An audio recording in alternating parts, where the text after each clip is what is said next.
निशा, कविता, दिया, पिंकी रसोई में रसमलाई बनाकर बाहर आती हैं, जहां पूरा परिवार सोफे पर बैठा होता है।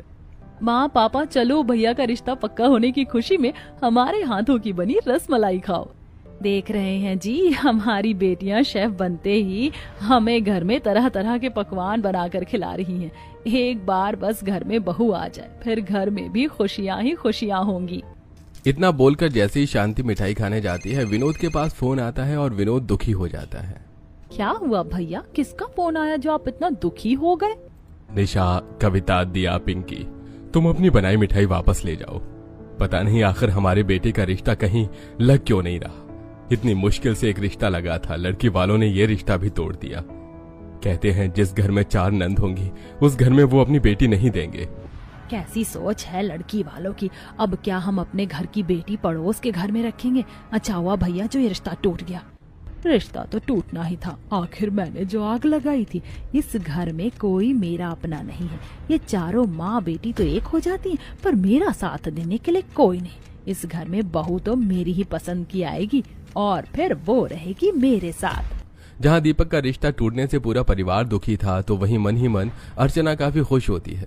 इसी तरह कुछ दिन बीत जाते हैं और शांति से मिलने उसकी दोस्त अपने पति के साथ डिनर पर आती है, जहां चारों बहन मिलकर रोल, मोमोज, स्पैगेटी, पैटीज, अपने स्टाइल में वड़ा पाव और पाव भाजी बनाती हैं। शोभा बहन, बहुत दिनों बाद आई हो तुम अपने पति के साथ यहाँ डिनर पर। ये खाना देख रही हो, ये सारा खाना मेरी बेटियों ने बनाया है। आखिर मेरी चारों बेटियां शेफ जो बन गई हैं। ये तो बहुत अच्छी बात है बहन। वैसे खाने की खुशबू तो बहुत अच्छी है। उम्मीद करती हूँ खाना भी अच्छा होगा। वैसे जो भी तुम्हारी बहू बनेगी उसकी तो किस्मत खुल जाएगी। आखिर घर में उसे 4 शेफ ननद जो मिल जाएंगी। शोभा, ये बातें हम बाद में करें। कुछ ही देर में सभी खाना खाकर खाने से उठते हैं, पर शोभा अकेले में शांति से बात करती है। उन्होंने मना किया था, पर फिर भी मैं तुम्हें बता रही हूँ, तुम्हारी नंद बहुत बुरी है। उसने ही तुम्हारे बेटे का रिश्ता तोड़ा है।